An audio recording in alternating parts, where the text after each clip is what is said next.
चलें जी, बिस्मिल्लाहिर्रहमानिर्रहीम। चैप्टर 4 के MCQs 2020 में तो पेपर हुआ नहीं, तो 2019 पहला क्वेश्चन है, if a body moves in a circle, body किस में मूव कर रही है? सर्कल में। ठीक है भाई, body moves in a circle.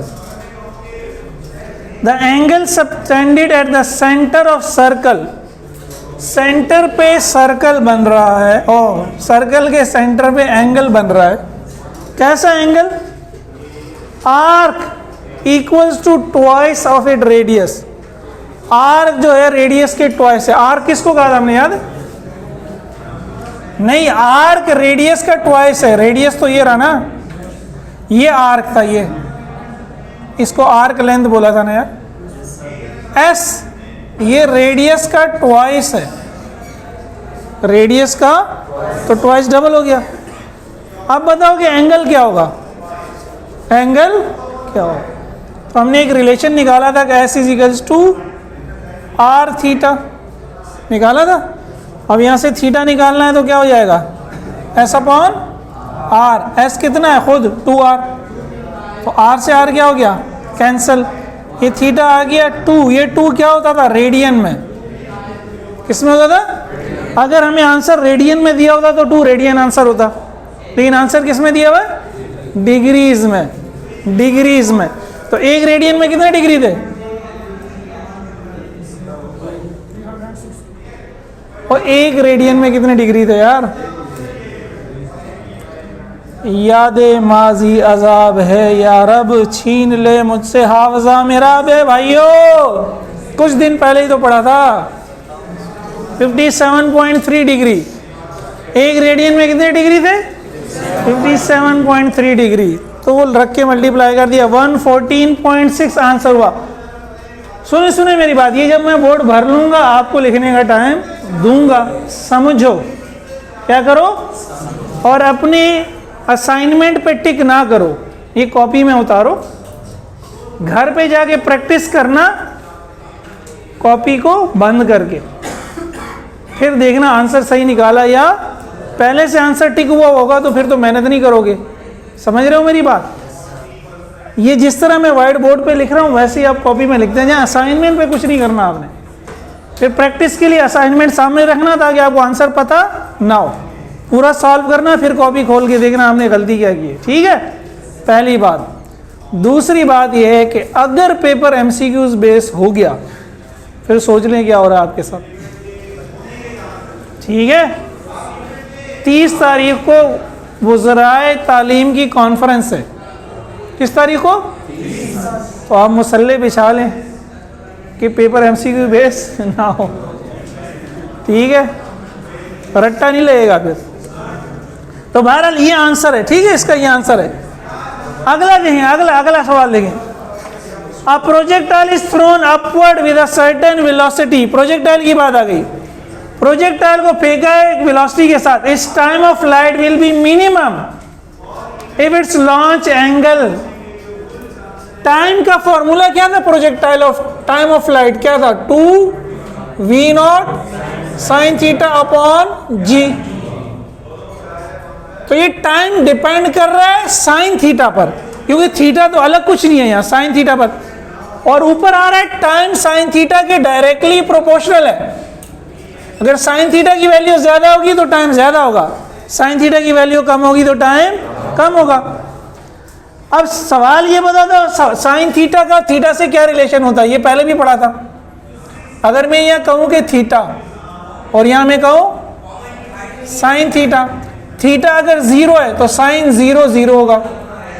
Theta अगर 30 है तो साइन 30 0.5 होगा। थीटा अगर 45 है साइन 45 होगा 0.707। थीटा अगर 60 है साइन 60 होगा 0.866। थीटा अगर 90 है, जगह मेरे पास कम है तो ये हो जाएगा 1, सबसे बड़ी वैल्यू। तो जैसे जैसे थीटा बढ़ रहा है साइन थीटा भी बढ़ रहा है। जैसे जैसे थीटा बढ़ रहा है साइन थीटा भी, और साइन थीटा बढ़ेगा तो टी भी बढ़ेगा। इसका मतलब है जितना थीटा बड़ा होगा उतना ही टाइम बड़ा होगा, और जितना थीटा छोटा होगा उतना टाइम छोटा होगा। तो उसने क्या पूछा है? मिनिमम। तो मिनिमम अब किस पे होगा? उसने 30 दिया हुआ है, 45 दिया हुआ है, 60 दिया हुआ है और 75 दिया हुआ है। तो क्या हमारा आंसर होगा? 30। तो हमारा आंसर क्या होगा? 30 डिग्री। आंसर नीचे का ही लिख लेना। हमारे इस क्वेश्चन का आंसर क्या है? 30 डिग्री। इस वजह से, इस टेबल की वजह से। ठीक है और भाई, ठीक है? हैं? नहीं है ठीक? क्या?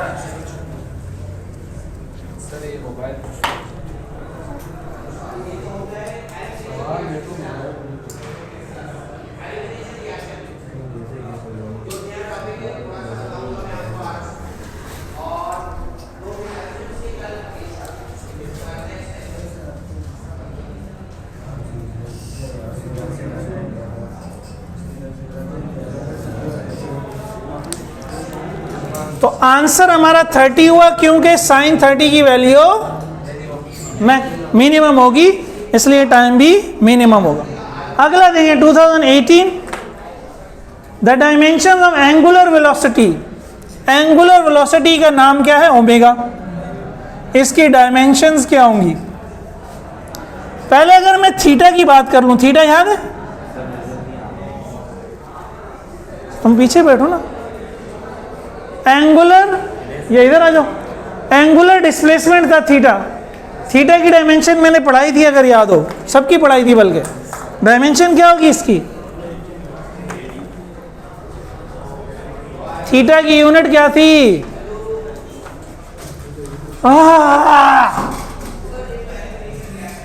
ऐसा यूनिट क्या थी थीटा की? रेडियन। क्या थी?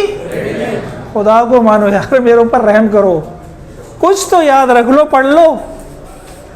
हैं? हम कहते थे डायमेंशन में हम क्या देखते हैं? Second, kilogram, metre. सेकंड की जगह क्या आता है? Capital T.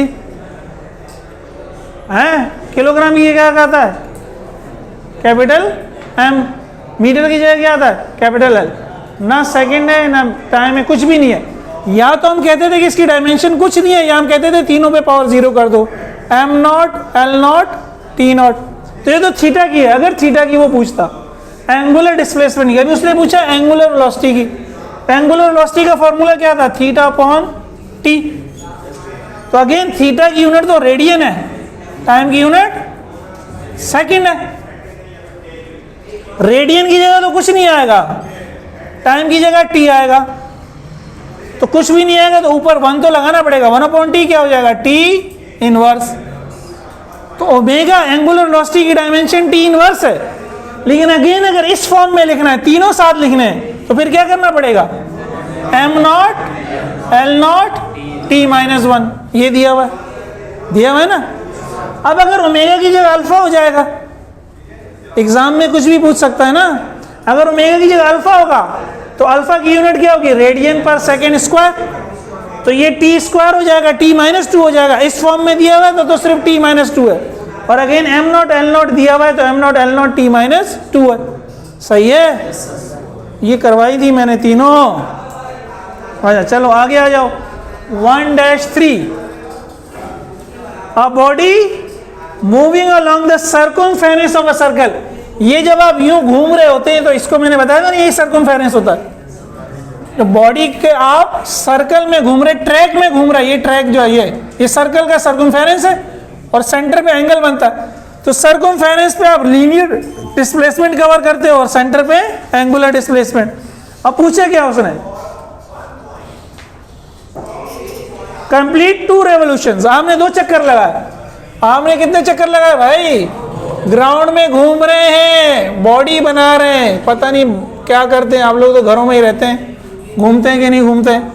सर्कल में घूम रहे हैं। यहाँ से चलना शुरू किया, यहीं पे वापस आ गए, 1 चक्कर, दोबारा यहीं पे वापस आ गए, 2 चक्कर। कितने चक्कर लगाए? 2 रेवोल्यूशंस लगाया आपने। ठीक है? रेडियस कैपिटल आर है। Ratio of its displacement to the covered path. Displacement का रेशो निकालो, उसने जितना पाथ तय किया। डिस्प्लेसमेंट चैप्टर 3 से हमने पढ़ा था। डिस्प्लेसमेंट क्या होता है? वेक्टर। डिस्प्लेसमेंट क्या होता है? Smallest distance between 2 points. अगर मैंने यहां से चलना शुरू किया और मैं यहां पे पहुंचा तो ये स्ट्रेट लाइन डिस्टेंस क्या है? डिस्प्लेसमेंट। और चैप्टर 3 में मैंने ये सर्कल की एग्जांपल दी भी थी, अगर याद हो। मैंने यहां से चलना शुरू किया और मैं यहीं पे वापस आ गया तो मेरा डिस्प्लेसमेंट क्या है? कितना है? 0 है। मैं वेक्टर भी देखो ड्रॉ नहीं कर सकता, तो डिस्प्लेसमेंट 0 हो गया। पाथ कुछ भी हो, पाथ वैसे 2 रेवोल्यूशन है, एक रेवोल्यूशन में 2 पाई आर होंगे, 2 रेवोल्यूशन में क्या होंगे? 4 पाई आर। लेकिन पाथ कुछ भी हो जाए, ऊपर वाला 0 है तो मेरा आंसर क्या हो गया? 0। सही है? 0 अपॉन एनीथिंग इज। तो आप सर्कल पे जहां से चलना शुरू करें वहीं पे वापस आ जाएं, चाहे 1 चक्कर काटें, चाहे 2 चक्कर काटें, चाहे 10 चक्कर काटें, आपका डिस्प्लेसमेंट 0 है। डिस्प्लेसमेंट, तो डिस्प्लेसमेंट जब 0 है तो डिस्प्लेसमेंट पाथ भी क्या है? 0 है। ये आंसर उसने दिया हुआ है। ठीक है, अगला आ जाए 2000। ये मैंने अपने लिए मुश्किल कर दी है, जगह कम छोड़ी है। बहरहाल 2017 में आ जाए। 2017 में the angular speed of the minute hand of a clock is. इसको मैं मिटा लेता हूं यार जगह, ताकि थोड़ी ज्यादा हो, एक्सप्लेनेशन सही हो। Angular speed of the minute hand of a clock is. देखिए, आपको जो सुई घड़ी होती है, आप लोगों में से माशाल्लाह बाज ने पहनी भी है, मैं तो गरीब आदमी हूँ, पुरानी सी घड़ी है, खूबसूरत घड़ियाँ पहनी हुई है। उसकी 1 सेकंड की सुई होती है, 1 मिनट की सुई होती है, 1 घंटे की। वो कह रहे हैं मिनट सुई जो है, मिनट हैंड सुई को कहते हैं। हम जो इंग्लिश में सुई कहते हैं, इंग्लैंड में उसको क्या कहते हैं? इंग्लिश में हैंड। मिनट हैंड का पूछ रहा, लेकिन अगेन मैं सब समझा रहा हूं। अगर वो सेकंड हैंड हो, पहली बात ये कि सेकंड हैंड की बात करते हैं ना एग्जाम में, एक और जरूरी तो नहीं है कि वो यही पूछ लें। Angular speed theta upon T, theta upon. एक चक्कर जब भी पूरा होगा, एक चक्कर में थीटा कितना होगा? रेडियन में है? नहीं, वो तो 1 रेडियन है। पूरे 1 चक्कर में थीटा कितना होता है? 360 तो डिग्री में होता है, रेडियन में कितना होता है? 4 पाई तो 2 चक्कर में होता है यार, 2 पाई होता है। 1 चक्कर में कितना होता है? 2 पाई होता है। अब सेकंड की सुई को 1 चक्कर पूरा करने के लिए टाइम कितना लगेगा? सेकंड की सुई को 12 बजे पे सेकंड की सुई, दोबारा 12 पे वापस कब आएगी? 60 सेकंड बाद। कितने सेकंड बाद? तो टाइम सेकंड के लिए होगा 60 सेकंड्स। तो 2 से 60 कैंसिल हो जाएगा, आंसर क्या होगा? पाई अपॉन 30 रेडियन पर सेकंड। मैं देख लूं आउट तो नहीं हो रहा। ठीक है, आ रहा है। ये तो सेकंड की सुई हो गई। अगर मैं मिनट की सुई ले लूं, मिनट हैंड, अगेन फॉर्मूला तो वही लगना है। ये भी आपको पूछा गया है। मिनट का अगेन 1 चक्कर, मिनट का 1 चक्कर कितने रेडियन? नहीं, चक्कर, 1 चक्कर में थीटा कितना होगा? 2 पाई। थीटा तो वही होगा ना, हमेशा 1 चक्कर में थीटा 2। लेकिन मिनट की सुई, मिनट की सुई 12 से दोबारा 12 पे आई, 60 मिनट में। मुझे नीचे सेकंड चाहिए, सेकंड चाहिए होते हैं ना ऐसा यूनिट में। तो 1 मिनट में सेकंड कितने होते हैं? 60 ज़रब 60 मिनट, और मिनट में 60 सेकंड, तो 60 ज़रब 60 हो गए ना, ऐसे ही हुआ ना। तो 2 से ये 3 कैंसिल हो गया, तो ये हो गया पाई, 3 6 18, 1800 आ गया। ये 3600 सेकंड डायरेक्ट लिख दो, तो 2 से 18 कैंसिल हो गया। तो मिनट की सुई के लिए अभी आपके क्वेश्चन का आंसर तो ये जो आपको क्वेश्चन दिया गया है, लेकिन आखिरी भी करके देख लेना। आवर का क्या होगा? अगर एग्जाम में आवर का पूछ ले, omega is equal to theta upon T. Again 1 चक्कर के लिए रेडियन तो 2 पाई है, 21600। Very good. कैसे आया? क्योंकि हमने अब 1 चक्कर, घंटे की सुई 1 चक्कर कितनी देर में पूरा करेगी? घंटे की सुई 12 से दोबारा 12 पे आएगी, 12 घंटे ना यार, घड़ी तेरे हाथ में है। एक चक्कर कितने घंटे का होगा? 12 घंटे का। एक घंटे में सेकंड कितने? 3600। तो ये सेकंड बन गए ना। 12 घंटे और एक घंटे में सेकंड कितने? 60 तरफ 60, 3600। तो अगेन ये 2 6 12 हो जाएगा। 36 को 6 से ज़रब दोगे, पाई अपॉन है कितना?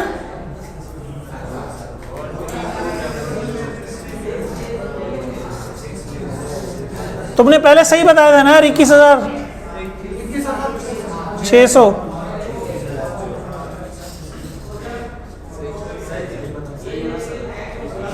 ठीक है, ये होगा। तो सबसे ज्यादा स्पीड किसकी हुई? इसी की हुई ना। नीचे वाली वैल्यू जो कम होती है वो बड़ी होती है। सेकंड की स्पीड सबसे ज्यादा है, फिर मिनट की है, फिर घंटे की है। तो ये सारी कहानी समझाने का मकसद ये समझना है।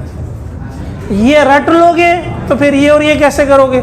जरूरी नहीं एग्जाम में यही दे दे, एग्जाम में वो ये भी दे सकता है और ये आंसर क्यों है ये समझना जरूरी है।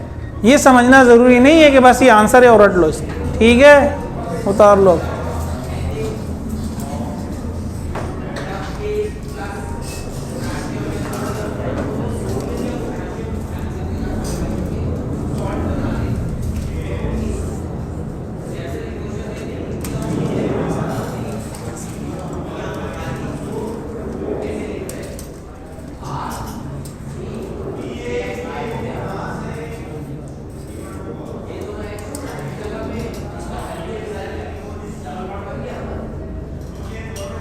थोड़ी सी